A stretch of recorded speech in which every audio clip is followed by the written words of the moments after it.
ពាក្យថាបុណ្យនេះគឺជាឈ្មោះនៃសេចក្តីសុខដែលមានវិក្កហថាសន្តានังពុណាតិសោថេតៃតិបញ្ញੰសភាវោសភាវៈណាដែលញ៉ាំងសន្តានចិត្តរបស់សត្វលោកទាំងអស់ឲ្យរួចអំពី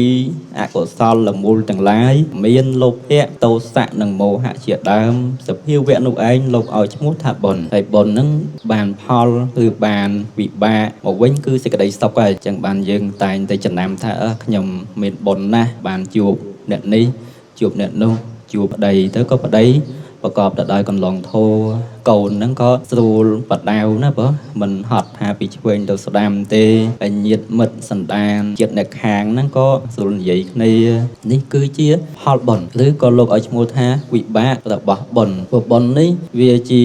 ឈ្មោះរួមព្រោះវាមិនស្ថិតនៅលើកម្មវិធីតូចធំតែម្យ៉ាងទេបើទោះណាកម្មវិធីរបស់យើងធ្វើតែមួយព្រឹកតែប៉ុណ្ណោះប៉ុន្តែកម្មវិធីហ្នឹងសេចក្តីជ្រះថ្លារបស់យើងប្រកបទៅដោយចេតនាមានទាំងពុព្វចេតនាការផ្គងសន្តានចិត្តខាងដើមប្រកបដើម្បីធ្វើចំពោះលោកឪពុកអ្នកម្ដាយនិងសាច់ញាតិជាទីស្រឡាញ់របស់ខ្លួនហ្នឹងមានមញ្ញនចេតនាគណៈពេលបច្ចុប្បន្ននេះក៏យើងចាប់ផ្ដើមកម្មវិធីភ្លាមនិមន្តព្រះសង្ឃទទួលផាត់ដោយសេចក្តីជ្រះថ្លាហើយលេះនៅលោភៈឬក៏មច្ឆរិយៈសេចក្តីកំណាញ់ហ្នឹងហើយបន្ទាប់មកដើម្បីបាននៅកើតបញ្ញាស្មារតីបន្តទៅទៀតក៏រតនាប្រសង់ទេសនាអបរាប្រចេតនានៅពេលកន្លងផុតទៅខែក្រោយឆ្នាំក្រោយទៅក៏នឹកឃើញនៅអនុស្សាវរីយ៍ល្អគឺបុណ្យកុសលរបស់យើងនឹងសេចក្តីល្អញោមសេចក្តីល្អខុសអំពីសេចក្តីអាក្រក់ដោយហេតុថាសេចក្តីល្អនៅពេលដែលយើងធ្វើក៏សប្បាយចិត្តពេញចិត្តនិងជ្រះថ្លាក្រោយមកយូរឆ្នាំអបរាប្រចេតនា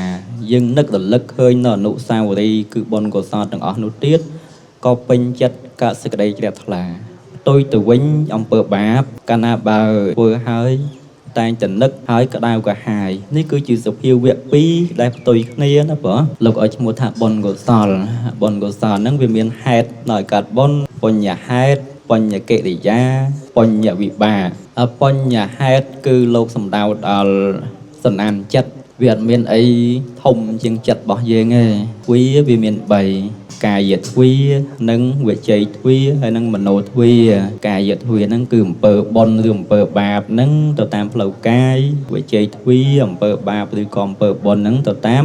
ផ្លូវវាចាការនិយាយស្ដីអីផ្សេងទាំងអស់នោះក៏អាចមានបាបមានបុណ្យទៅតាមហ្នឹងហើយមួយទៀតហ្នឹងគឺមโนទ្វាញោមមโนទ្វាហ្នឹងគឺសំខាន់ជាងគេ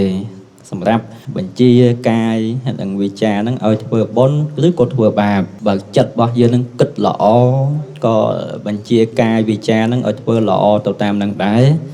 បើចិត្តរបស់យើងនឹងគិតអាក្រក់ក៏បញ្ជាកាយវាចារបស់យើងនឹងឲ្យធ្វើអាក្រក់ជាមួយគ្នានឹងទៅដែរក្នុងបកាថាធម្មបទមួយដែលព្រះសម្មាសម្ពុទ្ធជាម្ចាស់ព្រះអង្គប្រាប់ចំពោះព្រះចក្ខុបាលថែថាមโนពពាំងកមាធម្មាមโนសេដ្ឋោមโนមយាមនសាជេបតុថេនៈភាសតិវាករោតិវាតតោណੰទុក្ខមន្តវេតិធម៌ទាំងឡាយមានចិត្តជាប្រធានមានចិត្តកើតមុនធម៌ទាំងឡាយគឺសម្រេចឡើងអំពីចិត្តទោះជាធ្វើក្តីពោក្តីបើចិត្តមានទោសប្រទោសហើយឬក៏ទោសៈប្រទោសហើយកម្មរមែងជាប់តាមដូចជាកង់រទេះតាមស្នាមជើងគោអញ្ចឹងបើអញ្ចឹងណាកម្មហ្នឹងកាលណាបើយើងធ្វើហើយវាអត់កន្លងផុតទៅណាទេបើទោះណាបច្ចុប្បន្នវាមិនឲ្យក៏អនាគតហ្នឹងក៏ឲ្យផលហ្នឹងដដែលនេះគេហៅថាកម្លាំងកម្ម